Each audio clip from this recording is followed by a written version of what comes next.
మనం అడగంగానే తొందరపడుతుండ్రు అంటుండ్రు.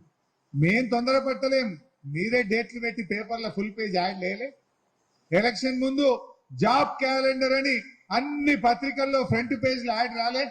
ఈనాడులో, ఆంధ్రజ్యోతిలో, సాక్షిలా ఒక అన్ని పేపర్లలో ఫ్రంట్ పేజ్ యాడ్ వేసిందా లేదా? ఏమని? ఇక ఫిబ్రవరి 1వ తారీఖు నాడు గ్రూప్ 1 ఉద్యోగాల నోటిఫికేషన్ అన్నారు. మరి ఫిబ్రవరి 1 నిన్ననే పోయింది. ఏది నోటిఫికేషన్? మీరు మభ్య పెట్టలేదా?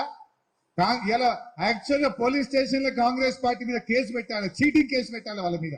ఇది చీటింగ్ కాదా? ఇది మీరు ఎన్నికల్లో ఏం చెప్పిండ్రు నిరుద్యోగ యువతకు?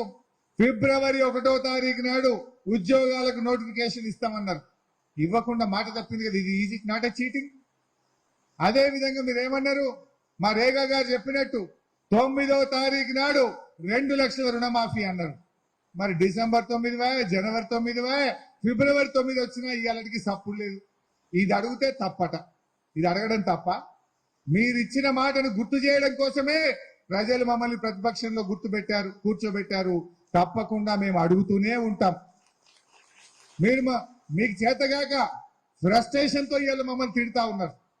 ఇలా అర్థమైంది, మీ తిట్ల పురాణం వెనుక ఫ్రస్ట్రేషన్ ఉంది, మీ చేతగానితనం ఉంది. మీరు ప్రజలకు ఇచ్చిన హామీ నిలబెట్టుకోలేక మీరు నోరు బారేసుకుంటున్నారు. మీరు సహనం కోల్పోవచ్చు, మీలో ఫ్రస్ట్రేషన్ ఉండొచ్చు, కానీ మాకు ఓపిక ఉన్నది. మేం ప్రతిపక్షంలో ఉన్నా, అధికారంలో ఉన్నా, ప్రతిపక్షంలో ఉన్నా మాది ప్రజల పక్షమే. మాది పాలక పక్షమైనా ప్రతిపక్షమైనా మాది ప్రజల పక్షమే. డెఫినెట్ గా ఈ ప్రజల పక్షాన కాంగ్రెస్ పార్టీని నిలదీస్తూనే ఉండాలి. మీరు కూడా చర్చ పెట్టాలి. ఏం చెప్పిండ్రే? వడ్లు అమ్ముకోకుర్రి, మేము రాగానే 500 బోనస్ ఇస్తామన్నారు. ఇచ్చిండ్రా? ప్రజల్లో చర్చ పెట్టండి. ఇప్పుడు యాసంగి వడ్లు వస్తున్నాయి, దానికన్నా బోనస్ ఇవ్వయి.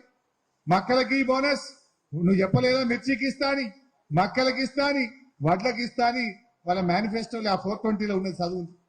దాని మీద ప్రజల్లో చర్చ పెట్టారు. రుణమాఫీలో మోసం, ఉచిత కరెంటులో మోసం, బోనస్ లో మోసం జరిగిందా లేదా? ఇవాళ అనేక విషయాలు.